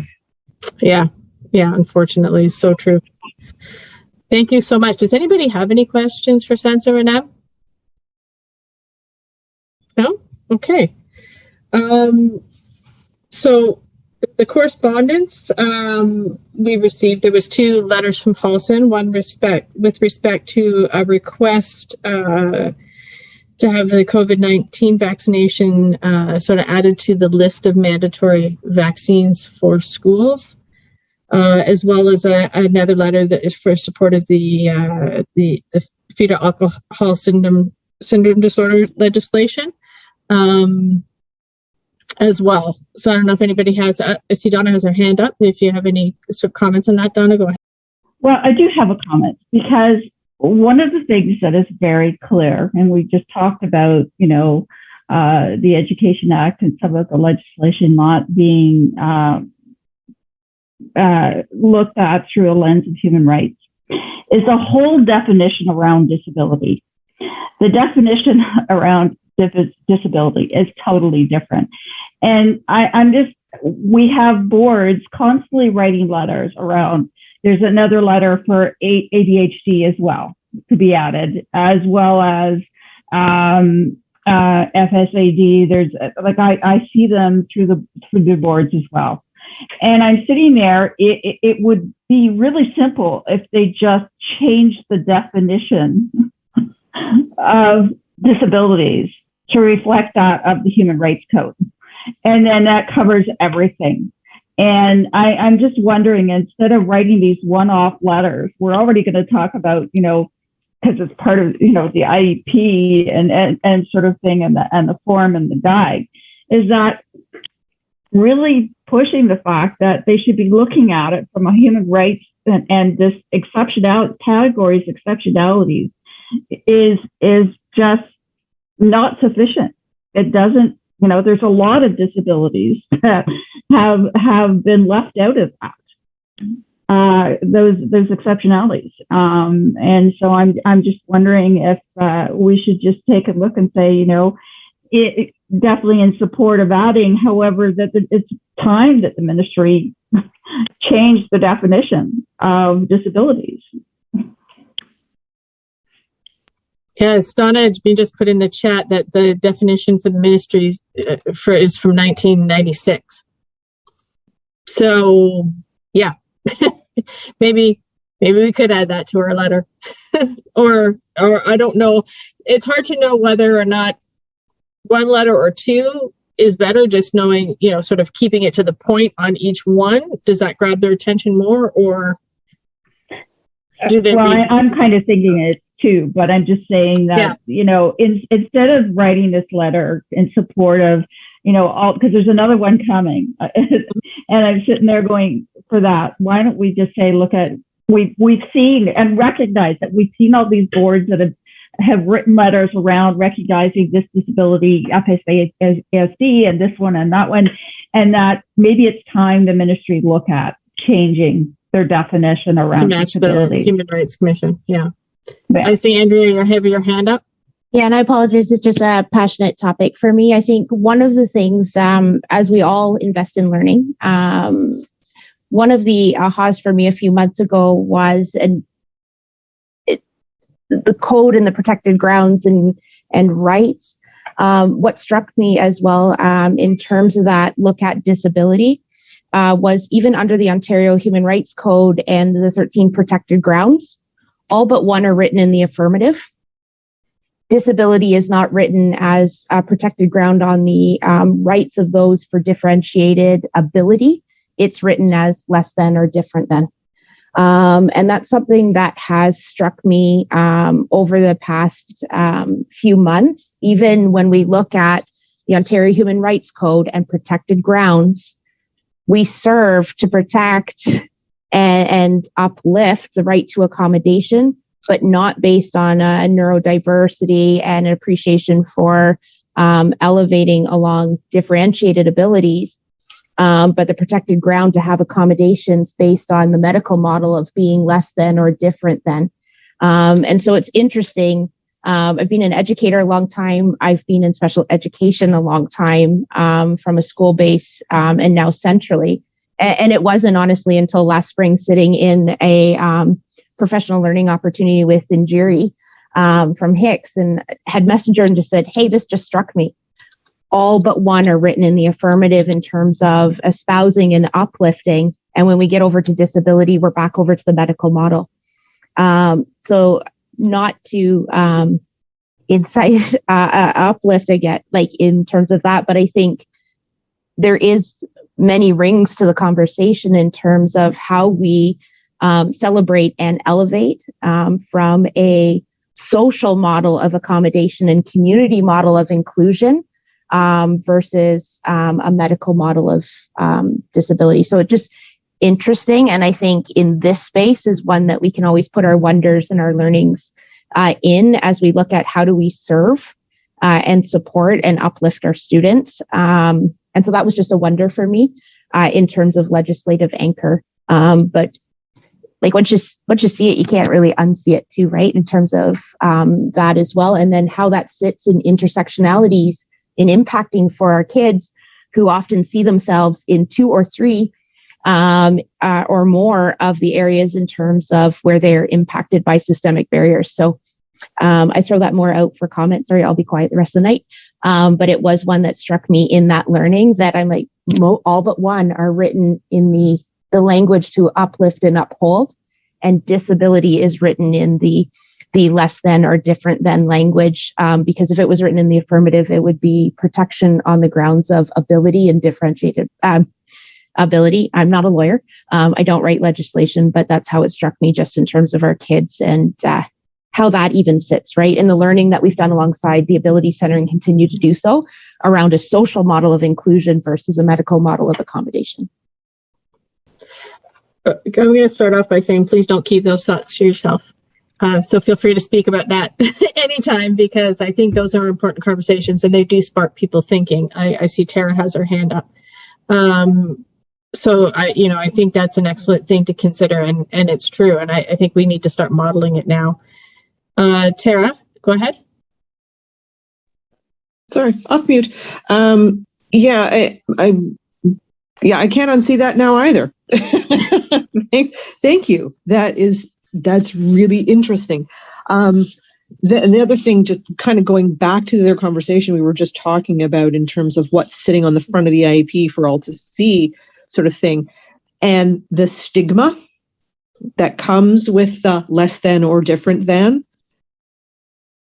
Having that diagnosis right there on the front of an IEP, does that lend itself by, that unconscious bias, that unconscious prejudice, and the unconsciousness of just having that disability on the front page, does that also lend itself to some of the challenges that we have? We know that you get that, we're still building our capacity. We're still trying to educate everyone, including families and staff, and continuing to do that. Is this another impetus for maybe sort of pulling that backwards and saying the diagnosis isn't the person, it's what do we need to do? What are our accommodations? Like back to that accommodation plan. What's the accommodation and the things and the needs that this student requires in order to be successful, ignoring this diagnosis on them, if that makes any sense. Sorry. Yes, thank you so much. Those are kind of my thoughts on that, right? And I think that's why it's definitely something we need to look at SEAC as addressing. I see that, I believe Donna Edgebean's hand went up, then Sensor Nab, and then Andrea. So I'm going to go in that order, okay? Go ahead, Donna. Andrea, I would love to share thoughts longer on those topics. Been my battle at post-secondary for a while. So a lot of the reason from a legal schmigel side is because this definition that the government, the federal government, including the provincial, have stuck to that definition of disability. We've been promised in our sector for since 2017, there was an active group that colleagues of mine sat on to change this definition. Just so you know, it just fell apart because of COVID and nobody kept meeting, which I have no understanding of. So I really do believe that part of that is related to this definition. And because it's government and government, there's a bit of an issue. Not in agreement, obviously, want it changed extensively. And also the other thing I would say is, I believe Ava said about the social accommodations, not just medical based. I mean, medical is important for some things, but the social constructs, that is the way we're going with things, more so within post-secondary, some slower than others, but it's definitely going in that direction just because of our mandate with the good faith legislation and how that impacts our businesses. And also about how we, in our offices, we consider that we have medical documentation, right, that we have to protect. So we run it all. So our health center in our area, for example, protects the information similarly. So we're not differentiating those things like psychoeducational report versus, a doctor's note. So I'm very in the same with you with the human rights thing. That's sort of, like I said, the things that we're involved with on a daily basis. And so there is growth. Accessibility standards are coming, whether we agree or not with everything. And those things are going to invoke some change. I'm trying to be optimistic as we go into the new year that the rights of our students will keep moving positively. So sorry, I just had to say you're heard loudly. Yes, thank you. Senator, go ahead. Thank you for this great topic. During the meeting, I heard, and Andrea, you can correct me if I don't get the terminology right, please, right? I heard that we have a document on policy on IEPs that hasn't been updated since 2004. And then we have another guiding ministry legislation that hasn't been updated since 1998. And maybe that should be our focus, that a letter should say that we do need some of these policies and itemize which ones that we're speaking about that need to be reviewed from the human rights perspective. I also think Donna's comment about, do we need singular letters based on diagnosis, or should we be doing more umbrella reaching letters that speak from a human rights perspective? And for that, I say, Donna, we got to be the change we want to see.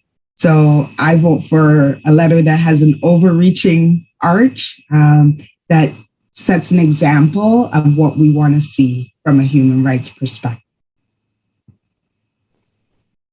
Yeah, bang on. Andrea, go ahead. Thank you. And I think it aligns with the goals and centering the operational plan too that our local trustees have put into place, right? Responsive to where we support students and staff too, right? Because I think as largest employer in Durham, we're looking after our kids by also looking after the people who serve them. And my only other comment, because I think there's lots of things that education needs to change. And there's lots of things that we need to change in Durham in service of our kids. But I do want to assure Siac that when we look at the IEP template and how it is set up in Durham, because that 2004 ministry document that you referenced, Senator Reneb, gives a guideline and a sample template. And then we drew that into district and create the template. So I do just want to assure Siac, because we do have good, solid systems and programs in place for kids. We can always refine, and we need to tackle these big issues in terms of how they're impacting our kids. But the language that we use, and I think you've got many leaders on screen, is always around how we've intentionally placed the strengths to the left of the needs on the right. And that can't be understated in the reason why. We elevate strengths and use them as doorways and gateways and pathways to addressing and supporting in areas of need and priority for our kids too. And so we always talk with facilitators and CERTs and school staff about really using the IEP as an intentionally framed document. So sometimes it's a bit of a battle, right? Because the privacy piece, absolutely. And Steve, the comment around that was around what assessment is right on the front page of the IEP and then where the IEP lives. And that was that start of that conversation, which is really important for us to have in terms of when stuff is on, when it comes off. But we really use it as a building story about our students and how we understand and then respond to them. So I do want to assure Siac that we do take an asset-based approach first. And in our IPRC documentation and our IEP documentation, the strengths are predominant in understanding the students' talents and gifts, because that is key to then understanding how we can leverage those in supporting in their areas of focus need. So I just didn't want to not have that in the space because there's been some intentionality around that as well. That's excellent. Thank you. Donna, I see your hand up. And I appreciate, especially Andrea, what you said about, the whole human rights code and disabilities that comes to deficit. And again, that is something that I can also we talk about at the SDC at length.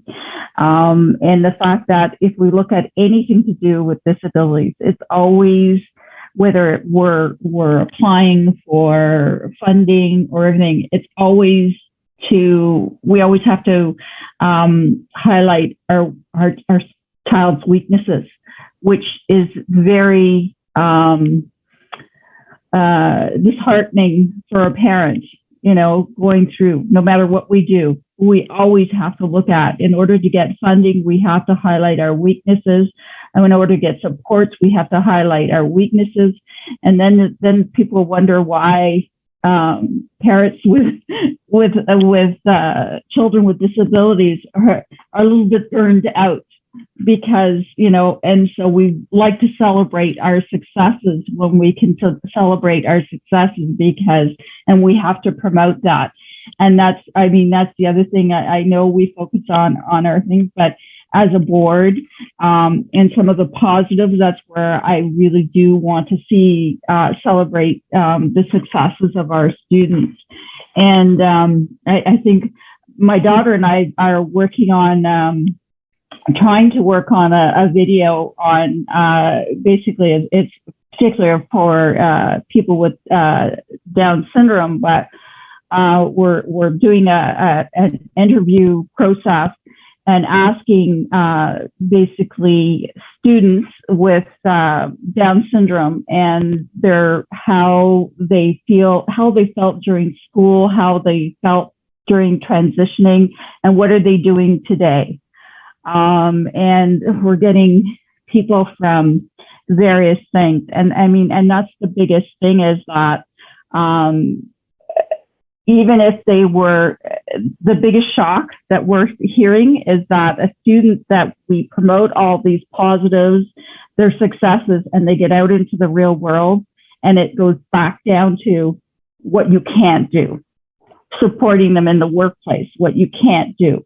And it's very frustrating. And I can also say very frustrating during COVID, when you have, as a parent, you have to fear, because it's all medical based, on getting services in COVID, and during an emergency situation, the protocols in the Senate, whether your child gets serviced or not, because they are deemed medically not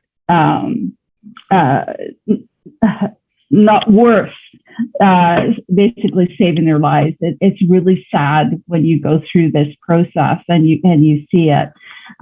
So we have a lot to change, and I appreciate that we do that, and we keep on focusing on the successes, and we promote our successes for our students.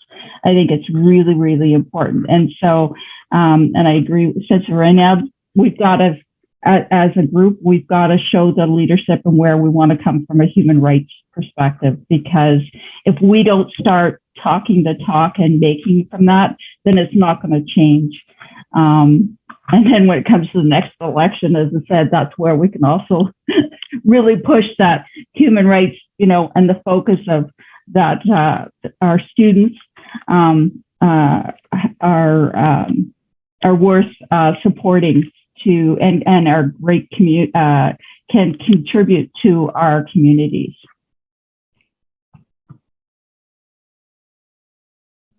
Thank you, Donna. So what kind of, part of what struck me is Sense made actually an excellent point about, or when we talk about there's, two levels of government here, federal and provincial, when it comes to human rights legislation and definitions and stuff. And I know that we're a committee that's mandated through the ministry for each board for the, through the province. But is there something that's stopping us from also writing ministers at the federal level with the same concerns? Again, if you want to be the change, right? And if that change requires federal and provincial, why not lobby federal as well? So I'm just throwing that out there. If, we wanted to address the letter, both, address a letter as well to the federal government, whatever ministry, I can do some poking and try and find out the ministry to write and do a letter to them as well. Thoughts?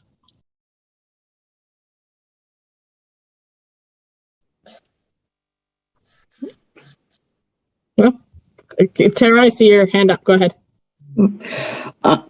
I don't see why not. I like how Senator put it.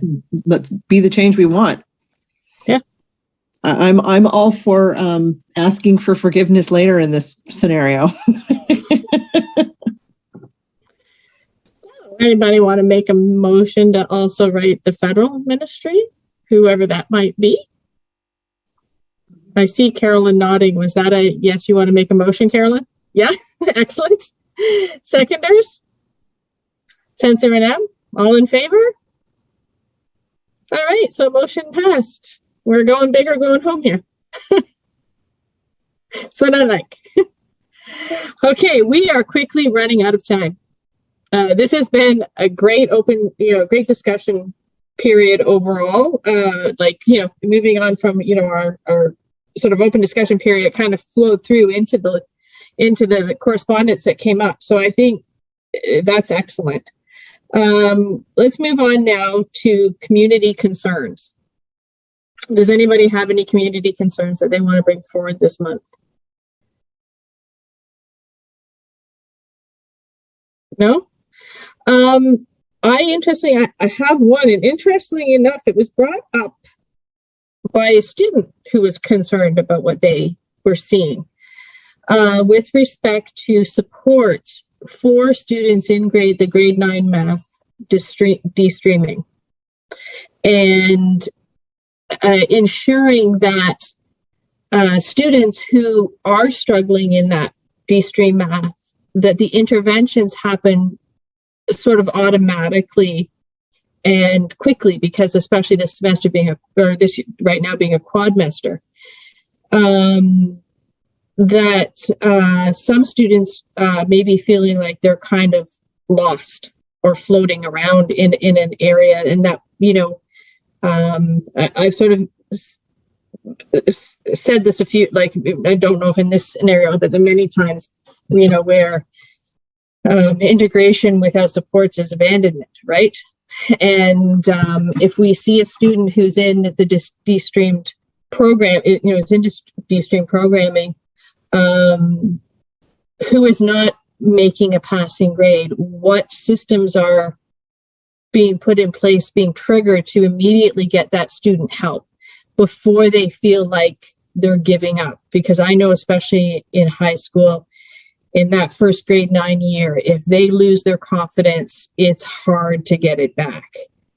So, and some never do. So I just kind of want to bring that out there to the attention, because I thought that's a part of this, conversation I don't know that we had, at least not through SEAC, that some of our students may struggle, and we need to make sure that we support them through this transitionary period until people learn how to, also teachers learn how to teach across streams like that, right? At the high school level. So I don't know if Andrea, yeah, go ahead. Yeah, so I thank you for that. We could take it back between our team and student success as well. I didn't know if Dawn wanted to comment on that as an administrator for the program this year from her school level, but I also don't want to put you on the spot, Dawn. But it is certainly something that we can bring back with some what was done, what are some gaps in January. But Dawn's been leading right through the implementation of the D-Stream math this year, so I didn't know if Dawn, you had a comment. Excellent. Thank you, Dawn. Yeah, so we saw a lot of success from our end with the de-streaming, but we did notice that there are some students that there are still gaps that need to be filled. So we're actually working next year towards creating an additional layer of support through a GLE model that's focused on numeracy, or a GLS. We're looking at which way we can go that will support numeracy in the using the data from grade 8 to help. And even some of our students who may not have been as successful as we would have liked to have seen this year, that will be taking the course again next year. We want to be able to help close those gaps moving forward. So we're looking at that. Again, it was for us, we did see a higher number of success, or like our success rate was a lot better than we were happy. We were hoping for it, and we were able to see it. So that was good for us. But where we do have some gaps, we are looking at what we can do going forward for next year, and making sure that we don't see anybody or any of the students feel like they're not getting the support that they need. So that's great. Yeah, on the spot. Yeah, and thank you. I appreciate that. I just sort of wanted to flag that because I thought it was a good point to be made, and I know that there are kids who have so benefited from the de-streaming and you know, having that chance and that opportunity this year to not be sort of pigeonholed in a sense, right? But it's also very important to make sure that those kids who are struggling with it don't fall through the cracks, aren't hurt in the process, right? We don't want any unintended consequences, because that could affect sort of their self-confidence and decisions and pathways down the road. And maybe it is just some more one-on-one attention that would help bring them up to where they need to be. So just thought I would put some of that out there. Does anybody else have any community questions or concerns to put forward? No? Carolyn, go ahead. You're muted, Carolyn. Had a question just relating back to the de-streamed math. Is there an updated curriculum document that parents can access? Do you want to address that? Yes, we do have, it's the MTH 1W1 is the new curriculum document, or the new curriculum guidelines that are out. So that would be, I was just actually going to pull it up from the ministry website, and then I can just populate it into the chat. Thank you. We'll also go back. I think there's a couple parent caregiver resources that we can add in and link as well. Thank you. Great, thank you so much. Anybody else have any community questions or concerns to bring forward? No? Okay, moving on to celebrations and successes. Do we have any celebrations and successes to talk about? Eva, may we start with Dr. Graffy? Absolutely, we can start with Dr. Graffy. So again, just to reiterate from earlier this evening, just Steve, immense appreciation for over 34 years of helping kids, helping teams, making a difference both in terms of excellence as a clinician, leadership of a really highly effective model with varied scope of service to meet needs. And then where you have set the team for the work ahead in terms of the examination of practices from anti-oppressive, anti-racism lens, and really doing the work of examining within the team and across the team. So just publicly, thank you. Steve's trying to retire really quietly. We're trying to honor that as well as we can. But just immense thank you both on behalf of SEAC as well as our department leadership team and those on screen. So if it's all right with Eva, over to you for a minute, if that's all right. That's okay. Thank you. Thank you, Eva. I appreciate it. I just have to say that the ongoing joke that I guess it's perhaps a joke. I treat it as serious in the sense that I started here when I was 16. That's what I want to say. Because superintendent of special education at the time called me Dr. Stevie Boy Psychologist. So I figure I must have been just a boy when I started here. I refuse to believe 34 years later that I'm older than 47. So that's where I'm standing. And you can call it delusion. I know.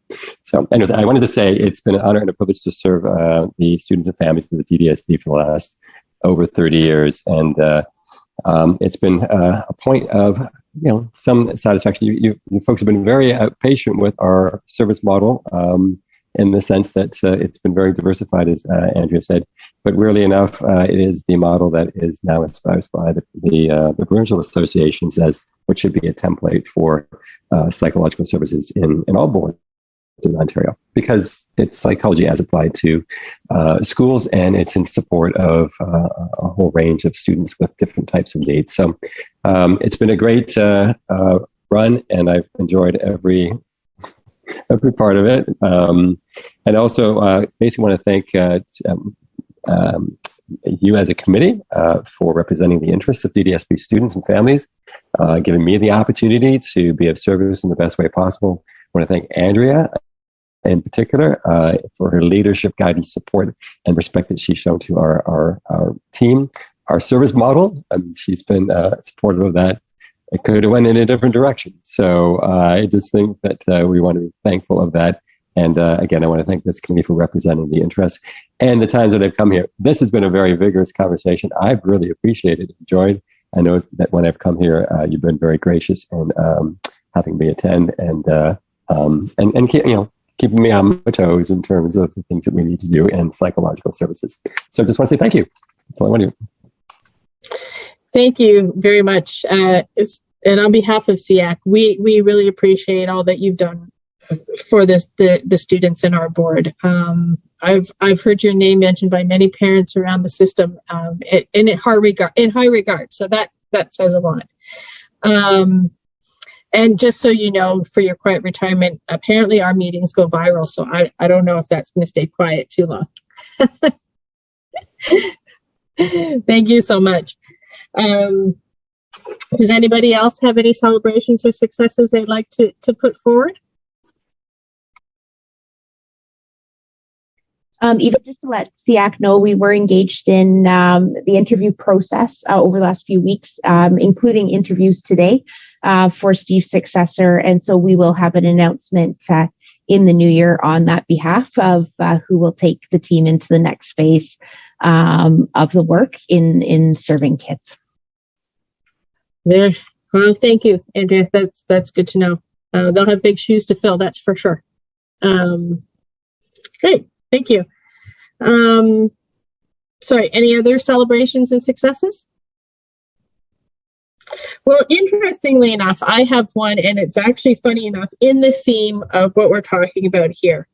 Many know that my oldest daughter is in her third year of university, and I was very proud that this is the first semester she's come across any sort of pushback on accommodations for her disability. And she reached out for some advice and some help, and then she took that advice and help, and she advocated for herself and was successful in doing so. And this is the same kid who at one time would have just melted into a puddle. So, the work we do, I think, is great, and you know, even my role on here has taught me so much to be able to even pass that on to my child, for her to be able to take and stand up for her own human rights. So that was huge. So yeah, that's a big celebration for me. So, that's it. Anybody else? Our next SEAC meeting is scheduled for January 20th, 2021, right here online.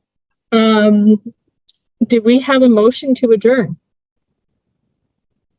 Donna, any seconders? Tara, all in favor? Have a fantastic holiday, everybody, and we'll see you all in the new year. Happy holidays, everyone. Happy holidays, everybody. Thanks, everybody. Take care.